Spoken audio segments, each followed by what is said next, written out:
And welcome back. So you can see that we're back on our Project X at this point, just trying to give everything a little bit of a look over, give you a little bit more view into the hail damage that's on the hood.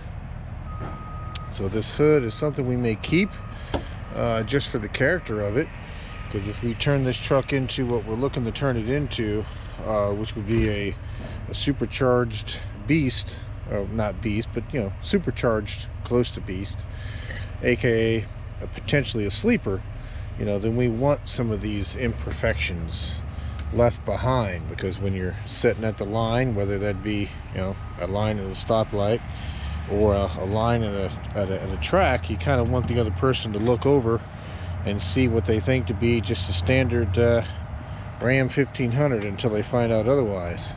So, you know, so keeping some of these dings isn't necessarily a bad thing. As I promised you I would in the last video, and I realized I forgot, you can see some of the dings and some more of the hail damage on the hood there. Like I said, it's not too terrible. We've got a rust spot here that we need to take care of before it starts getting any worse. You know, and overall it is a 2012, but the paint's not too terribly messed up anywhere else. All the other fenders, as you can see, and doors and such look okay. Yep, that's some dirt. That's not a ding. Get you a bit better shot of the bed. We need to wash the bed out today, get the dirt out. These were something that were in the bed of it when it came from the from the auction place. They don't go on this truck. They go to something else, but for whatever reason they included it when they dropped the truck off. So again, the thoughts on the bed is what we'll do is we'll just take it down and have the bed rhino lined or Linexed, one of the two. And so what they'll do as part of that prep is they'll come in and, you know, sand down rust areas like this that you see here, and then they'll just spray it. And I'm not too terribly concerned about the dents and the dings and everything in it. If we can get to the other side of this and potentially knock some of these dents out before we take it down there, great. But I'm not overly concerned with the dings, because again, they're gonna spray it.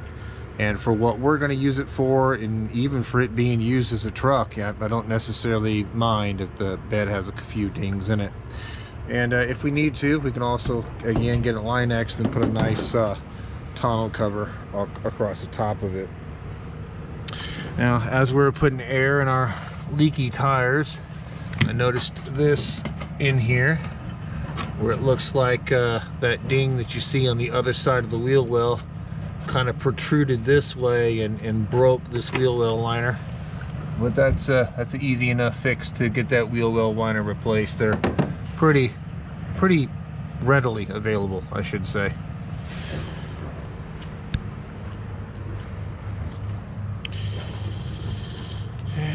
Let's see, you can see here where they've kind of had this covered with black tape in the past, just this top trim piece. We'll get new trim pieces, all three new trim pieces for the top of this tailgate, as well as the handrails. No issue there. Gonna look into this bumper a little bit when we clean today and figure out what is going on here. I think what this is just a complete failure of the paint at this point, because this actually looks like, you know, patina, pretty good amount of patina. This may have been a chrome bumper that is just completely rusted, or they may have just replaced the original bumper on this truck with something else that has then since rusted. It's pretty easy to drop these bumpers and replace them. It may be something that we elect to do on this rig. Maybe just get a standard black bumper, or if we can find a bumper that's painted to match, that would be fine. You can see somebody's attempt at using one of those paint pens to correct the paint, but they didn't go with the right shade of paint. Oh well, again, not a huge biggie. And doing things like replacing a bumper to put a decent looking bumper on it is, you know, pretty straightforward of a process. Yeah, you can see this entire bumper is just shot. I don't know, I'd be willing to bet even if this was the original bumper on it, it's kind of interesting to see how bad the paint's gotten on this bumper compared to the rest of the truck. I don't think that's the original bumper for this vehicle. I could be wrong, but I don't think that it is. So we got some scratches along the bedside here. Pretty stereotypical, pretty standard. Again, it looks like it was a work truck in her previous life. Got some more scratches here on the side of the door, a few more here on the passenger door, and of course the worst part of it on the passenger side here is just a couple of dings from hail damage, and you've got this nice little divot here which caused our paint crack here. It looks like we should be able to get behind this and potentially just pound this dent out and maybe bend this fender up, or potentially see if we can find a fender off another 1500 with this same paint code and just replace the fender. I don't know, we'll see if we're gonna go that far into it, but like I said, we may just pop this dent out, do something about this little bit of paint repair here, and just kind of leave the rest of the dents just to kind of give it that, you know, that used, you know, semi beat up truck look that you kind of want to kind of throw people off a little bit. Okay, let's take another quick look at the inside of it, because the reason why we have it pulled down here on the slanted part of the driveway is that we're going to see if we can clean this old girl up a little bit today.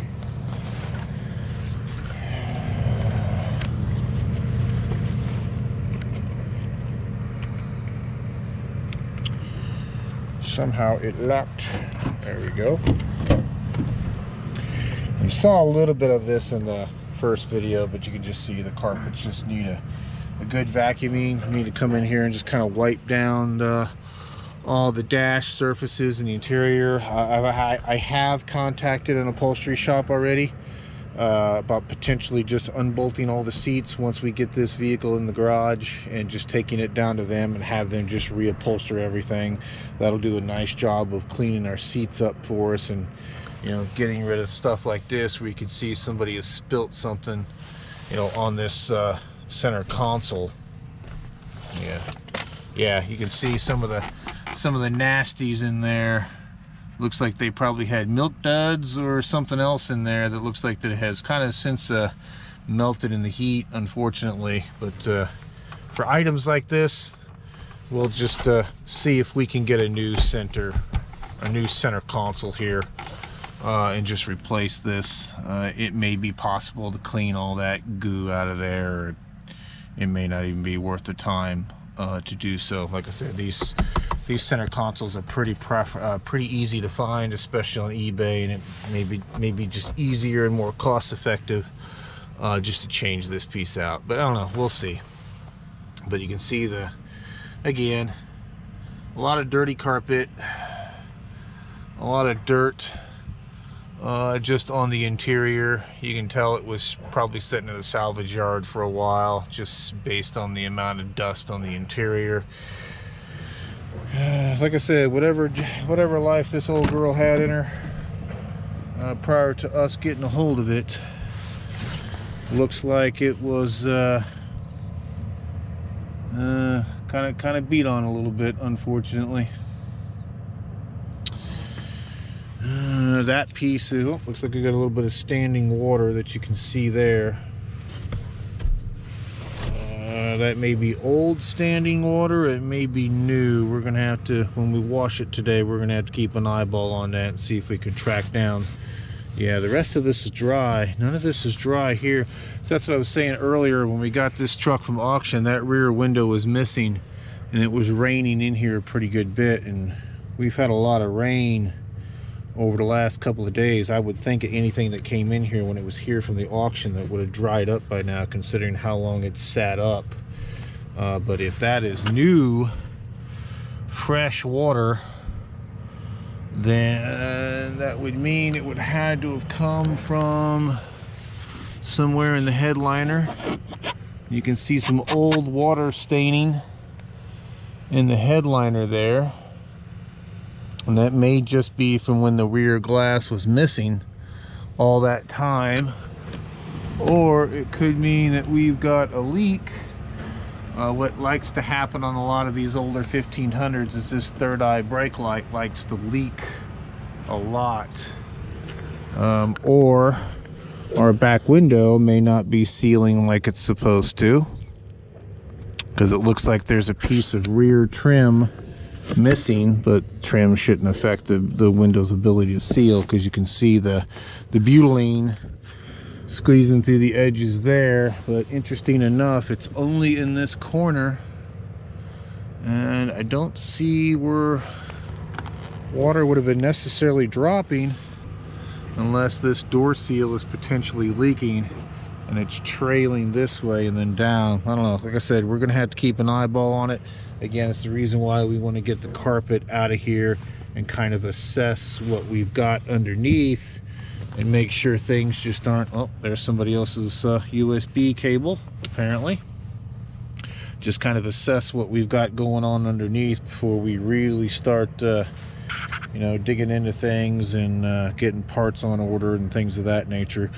Because if the floor has started to rust out too bad, then we'll have to just kind of stop our plans at this point and regroup.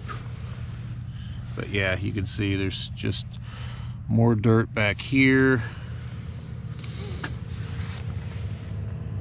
Yeah, nothing else is wet. That's what's interesting. All of this is dry. It's not even damp. That could just be, I don't know, could just be old water. Like I said, we'll have to run a garden hose over it today and just kind of watch and see if that puddle gets any bigger. Let's see, or let's see, yeah, this could also be leaking through this rear door here as well and ending up in the floor. But interesting. Okay. Because we've had this seat up back here for a little while. Yeah, you can see more of the nasties on that seat right there. And the seat itself is dry. It's just got dirt all over it. Yeah, no, doesn't feel wet. But again, not sure what they did to this old girl, but it definitely looks like they use it as a roving trash can, unfortunately. Which would be, yeah, this is why I'm leaning more towards getting these seats reupholstered if we deem it's worth the effort to do so, rather than trying to take them down and get them cleaned, just get them redone. But I don't see any rust on the brackets back here for the folding seat, which is good. Interesting. Okay. So again, that's just a little bit more in-depth look. What we're going to work on now is giving the exterior a quick wash. We'll keep an eyeball on this rear leak here in the corner, and if that rear leak comes back, then what we may have to do is just unfortunately stop at that point if we determine the leak is something that isn't like a door seal or something that's easily fixed. If it's the third eye brake light, we can address the issue with the third eye brake light. That just requires getting a new one, and that should seal that leak up. But if it is not the third eye brake light and it continues to leak, maybe there's a rust spot in the top of the cab. We'll have to get up there and look and make sure it's not that. But basically, I guess what I'm trying to say is, if we get to the point that we have a water leak that we can't do anything about or that we can't fix, then we may just have to stop with our plans for this particular Ram, unfortunately, and just you know, donate it back to a scrapyard. I don't want to go that route with it, but like I said, we'll see. We got a lot of stuff we got to look into. That gives you a little bit more in-depth look. I'll bring you back once we've got some vacuuming and some cleanup done in here, and then we'll go from there. Once we can get this back in the garage, then we'll kind of do another video in which we look underneath and make sure there's no alarming issues again before we start down our road of plans for this old girl. with that being said, I'll bring you back in a bit. One moment. And welcome back. Well, we found our water leak. You can see right here behind the seat, I can actually touch, you can see the water drops are on the inside of the window. This corner of the seat's wet.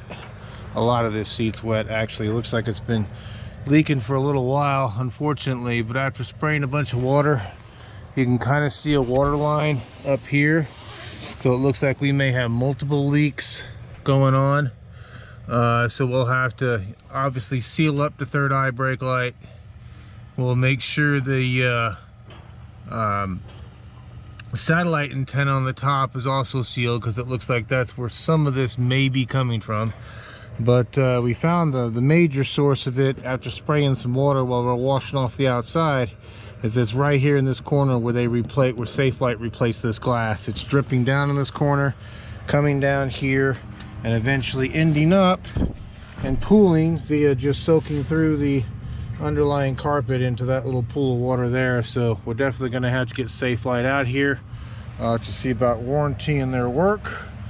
Hopefully they will do so, or at least, you know, come out here and pull this back window out and potentially just hopefully reseal it. But as far as this water line here is concerned, like I said, we might be able to wash and get that out. We'll have to try a couple things, but we're going to want to make sure that we replace the third eye brake light and then replace the seal for that satellite antenna, just to make sure those are good and sealed up. But all we've done so far is just give the outside a nice washing. The camera probably doesn't show you the difference, but there's a tremendous difference in what it looked like before and what it looks like now. So the paint's cleaning up fairly nicely on this, and you can see that we went ahead and sprayed out all the mud and gunk that was in the bed of the truck, so that's taken care of. So what I'm going to do next is just go ahead and get a vacuum in here and vacuum out as much of this debris as we can. Now keep in mind, the plan, as long as we can get this water leak fixed, because there's no sense in pursuing forward with it if it's got some kind of structural issue that's going to prohibit it from sealing. But provided we can get that sealed and then move forward, the plan is just to pull all this carpet out of here and replace it. So I'm not too concerned that the carpet's gotten rained on all this time. I'd prefer if it didn't get soaked like it is. You know, the seats we want to get reupholstered. As long as the seat cushions underneath are still viable, the upholstery person shouldn't have a problem with stripping these off and redoing them. You know, there's nothing fancy in these seats. There's no electronics. The only electronics that are in the front seats are just the side airbags, and the front seats didn't get wet. It's just the rear one here. But again, keep in mind, we are going to vacuum this up. We are going to do our best to try to clean this. But also keep in mind that we will eventually, if we proceed forward, you know, take all the seats and stuff out of here and get all this carpet pulled out and potentially replace it. So that's what I'm going to concentrate on next, is just doing some vacuuming, and then we'll switch over to getting the dash and everything wiped down. I've got some more work to do on the windshield to get the old auction stickers scraped off, but that should be pretty minor. Oh, with that being said, okay, I'm going to go ahead and proceed forward, and we'll bring you back. And you know, don't worry, all this stuff right here you see inside the door seals, we'll get all that wiped out. Bring it back in a bit. Bye. And welcome back. One thing I want to show you, wife wanted me to take a picture of this. I figured I'd just put it in the video. This is the same type of just really fine dirt. It's really weird. It feels really, almost feels like silk, to be honest with you, like it's silt possibly, because it's the same stuff that's all over the engine bay, and you can see it here. It's the same stuff that's all along the inner door seals and the panels, and it was all inside the tailgate. I didn't take video of it, but when we were rinsing out the tailgate and flipping it up to get the water out of it, you just see it drain out the bottom of it. So yeah, the state this came from, my understanding, like I said in the last video, is that, and you can see we got some just soap coming. And now these are door drains, so they're supposed to have a little bit of water in them. That's fine.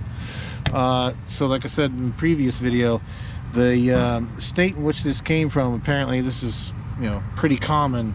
It's just a lot of dust in the air, a lot of this fine stuff that just settles everywhere. But anyway, she wanted us to get a before shot of that before we get it all cleaned up, and obviously we'll bring it back when this has had a fair bit of cleaning done to it.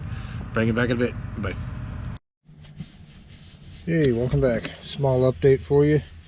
As you can see, the sun's come out, weather's gotten nicer, it's gotten warmer out here, which is nice because when we started it was about 54 degrees Fahrenheit, and yes, I was out here washing the exterior, but oh well, no issue. But you can see carpet in front looks amazingly better after a vacuum, and we've wiped the dash and all the other bits and pieces down with our tub of towels, which you can see. Remember when we did the 2009, we did the exact same thing. These work great for getting off the built-on dust and dirt and grime and kind of getting it back down to a surface that you can then kind of come back with some Armor All or something of your choosing to then go over.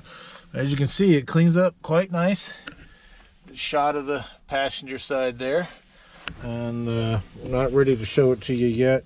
She told me not to. In that she's been going through with just a little container, some Dawn dishwashing soap, and as you can see, just wiping down all of the external rocker panels and such, which, you know, so far the only thing I see an issue with rocker panels, you can see someone scrape the paint off that side, but we're not seeing any, you know, signs of rust or blowout or anything of that nature, which is good. And you can see on the kind of an after shot of this door here that you can see its paint color again versus what it was before when it just kind of looked like gray dirt. So it looks much better. So again, we're just continuing to go through it, trying to get as much of that fine silt type dirt out of all the cracks and crevices. And as you can see, a lot of this paint, for it being a 2012, is still in very nice shape. Of course, there's a shot of the back that you can see there, and of course that's our water puddle. And you remember in the last clip we did identify where our water leak is coming from, so Safe Light will be getting a rather less than courteous phone call on Monday to please come out and fix their work. So there you go. There's some more shots of the passenger side and the back being all vacuumed, if you remember what it looked like before. And like I said, this carpet is actually coming out fairly nice. I mean, other than this little puddle of water here that needs to dry up depending on what this looks like underneath, you know, I may just not replace the carpet in here like we were originally talking about doing, because like I said, it's turning around and coming back, and it looks like we can potentially just reuse it again, which will be good because it'll help save a little bit of money. Now we are looking at a kind of a smashed up 1500 that's on auction right now, which the exterior is trash, but we don't care, but the interior still looks immaculate. If we can somehow wrangle that one and get it here, it would be a very good candidate for basically just being able to strip out the entire interior, seats, carpet, everything, and then just do a one-for-one swap. But we shall see. So you can also see the bolt holes. I didn't show one of these before, but again, she's been going through, as you can see here, and actually just even washing out all the crud that kind of just over time, doesn't matter what vehicle it is, and you know, kind of how you do or don't keep your rig. But again, this just because of the lip here, it tends to accumulate a lot of crud. But you can see that tub of water there, and that's not the only one. We've changed this out probably 4 or 5 times at this point, and you can just kind of see the color of that. It was clear. But again, I'm not pointing these things out to dig or speak ill of the previous owner. You know, everybody has their reasons for doing what they do. It's just to show you and document that when you get a vehicle from an auction, just some of the things to be mindful of and kind of watch out for. This one, the interior was, I would say, in a little bit worse shape than what it was on the 2009 that we worked on earlier. But as you can see, a little bit of elbow grease, a little bit of time, and it's doing a really good job of coming back around again. Okay, other than that, we're just going to continue to kind of get the surfaces cleaned up, and then at the end of this video, and I'll save it for that, we'll bring you along on the treasure hunt of items that we have found inside this vehicle, as underneath the seats and underneath the passenger seats here, and just kind of the pieces that were left behind by the previous owner from the looks of it. But it should be quite an interesting little bag of stuff, but we'll bring it back for that. Well, other than that, I'll bring you back in a bit. Bye. And welcome back. As promised, before we get to the part where we show you we're cleaning up kind of the engine bay, I'm going to cut this part section in the video, but as promised, here's some of the items we found inside the truck. Looks like to be, this was underneath the front passenger seat. This looks like this is the kids' small ring shirt. And on the back of it says always home. I don't know if that's Ring doorbell or what that is, but piece of plastic tubing, not quite sure why. Looks like some kind of cell phone mount with an Amazon logo on it.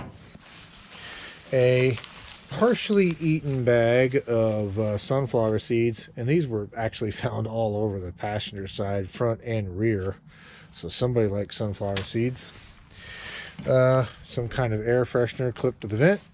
We took that off. And we got a Samsung S10 box here. Looks like somebody got an S10 phone.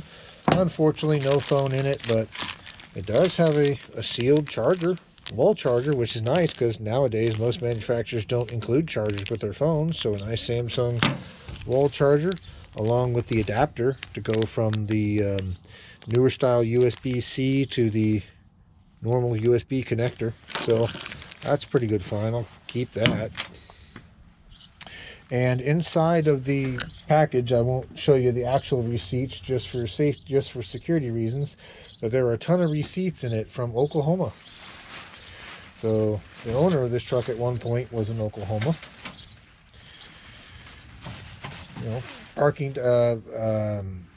Parking tickets to when you take your vehicle to the airport, and they give you that little stub to come back and claim it with. I found several of those inside the vehicle. Again, well, I don't want to show them to you for security reasons, but again, and along with the milk duds, which you've already saw, they're melted in the center console. Found at least one of these, a little Heath bar. So whoever drove this truck last, looks from the bed of it, again, looks like they used it as a work truck.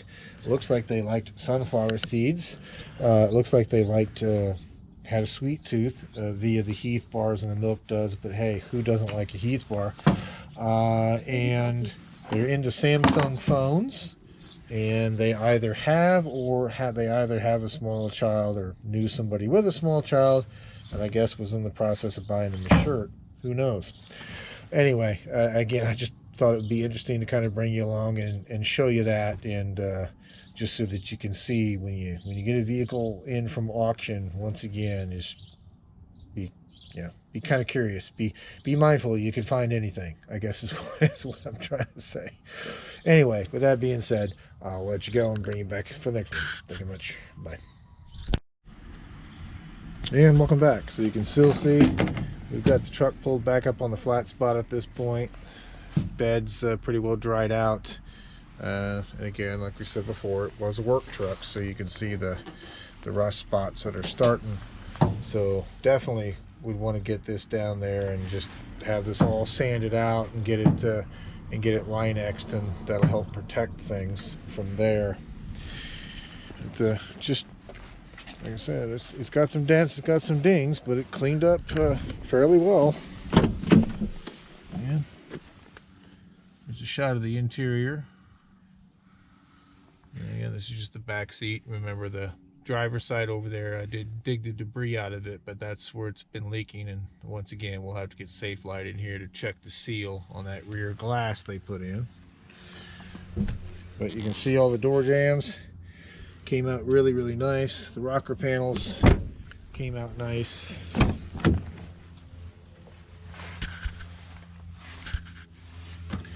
Like I said, the carpet looks good.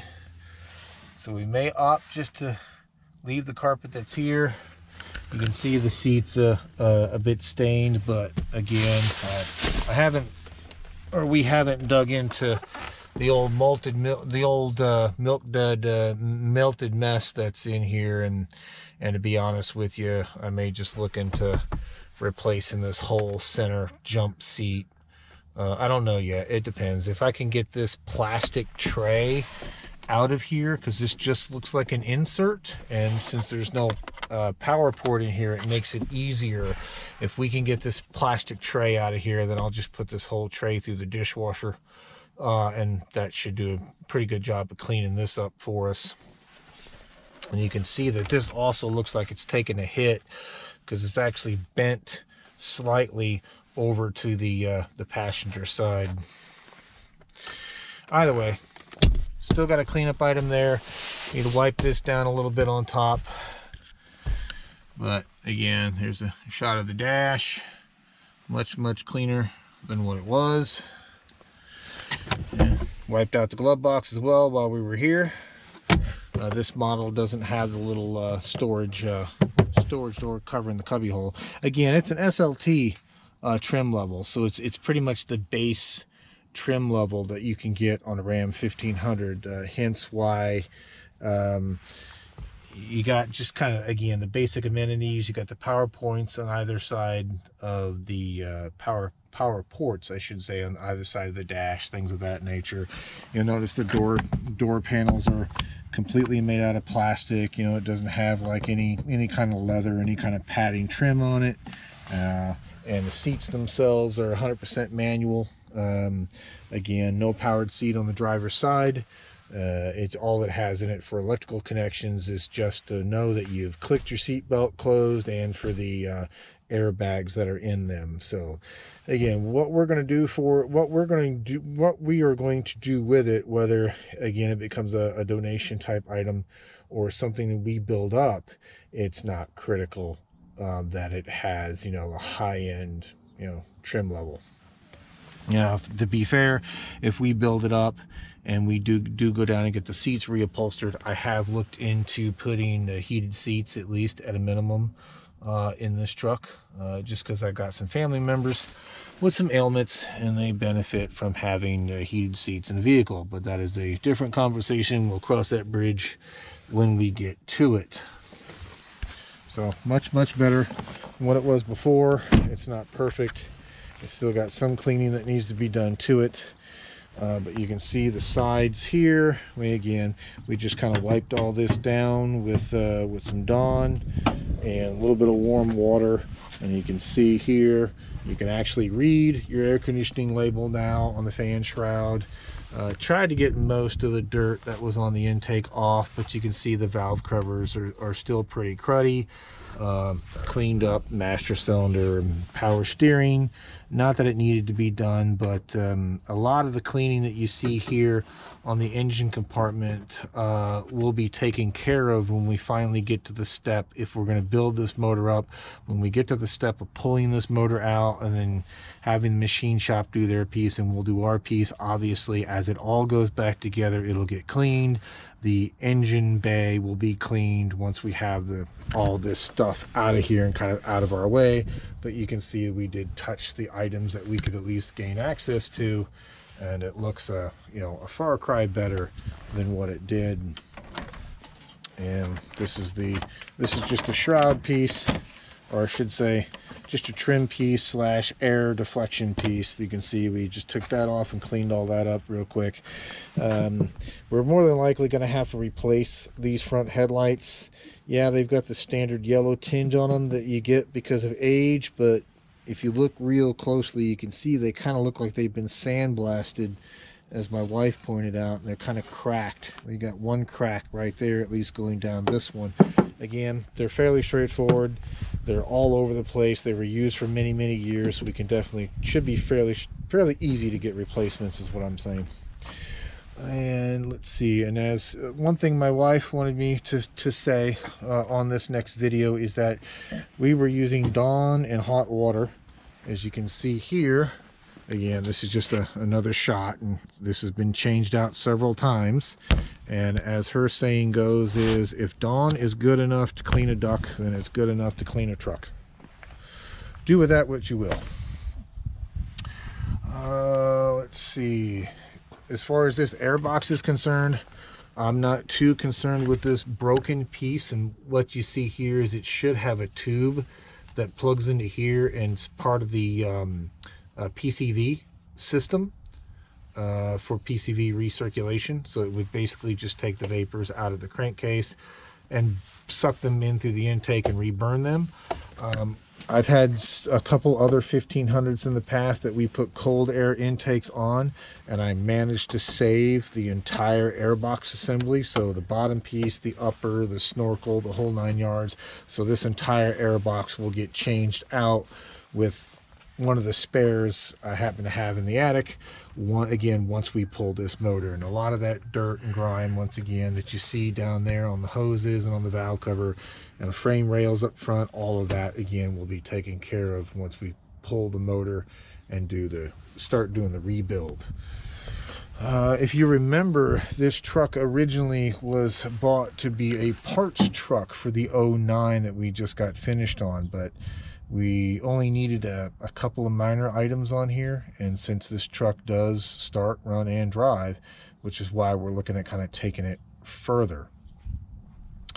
Let's see. So one other item, kind of the progress going forward, is going to be the state in which I live in. You have to get annual inspections on your vehicles in order to pay your property taxes, to keep your registration current, basically to keep the vehicle on the road. Now, for me, for us, I should say, that means this truck has to be inspected no later than by the end of June of this calendar year. So knowing that we would only have till June to do a lot of work would put us under a pretty good time crunch of basically running against the clock. So what we can do is, since this vehicle does run and drive, we're going to take care of the external amenities that we can, such as lights, wheels, tires, brakes, get all of that taken care of from an inspection standpoint. That should carry us into potentially the May-June time frame. And then we'll take it down, we'll get it inspected. Once it's inspected and we have our new registration sticker, that then gives us another calendar year from that point forward to get the rest of the work completed. So we'll work on the exterior items, some more interior items that you saw there, like the upholstery, the carpet, the water leak, blah, blah, blah. We'll get that taken care of. Again, that shall carry us till May, June. We'll go down, we'll get it inspected, get our sticker, and once we have that sticker, then we can get it back in the garage, and then we can prep to pull the motor and do the buildup on the motor and the transmission, because again, we have a year. We'll have a year from that point before we have to get it back on the road and get it down and get it inspected again. So that's kind of the time frame we're looking for, just to keep us from constantly running up against the clock or getting into something that would take us so much time to complete we wouldn't have it done before its drop dead inspection date. Because what happens is, if you don't have it inspected in enough time, the registration obviously expires. Once that happens, it can't be put back on the road again until A, you pay your late fee, B, you finally get your inspection done, and C, you finally pay for a new registration. So just looking to kind of avoid that process. But I know this has been a little bit different of a video, just kind of showing us go through and trying to get things cleaned up, at least looking a little bit better than what they were, and allow us to the work that we do need to get done prior to inspection to hopefully get that done without running into so much of this fine silt. And what this is, you heard me made a comment before, the area of the country this truck came from is known as the Dust Bowl. Which is why you saw that very fine dirt just kind of blowing all over the engine compartment, because what's going to happen is you're going to drive through these dust storms as they kick up. Of course, the cooling fan is going to pull everything in, dirt and all through the radiator, and just kind of blow it all over the engine compartment. And engines being what they are, they're going to get hot, they're going to get cold, they're going to have some amount of humidity to them, and it doesn't take much for this fine silt to stick. But that's why you're seeing this fine silt everywhere, like right behind here, things of that nature. Again, it's just the environment that it was driven in. But with that being said, I've rambled on long enough. If you have stuck around this long and have not already subscribed, please consider to do so. Again, the more we can grow the channel, the more we can bring this type of content to you, and the easier to bring this type of content to you is. With that being said, I will bring this one to a close, and I'll bring you back for the next one. The next one, got a couple more in the pipe. One of them is going to be, we're going to program a new set of ignition keys to this truck.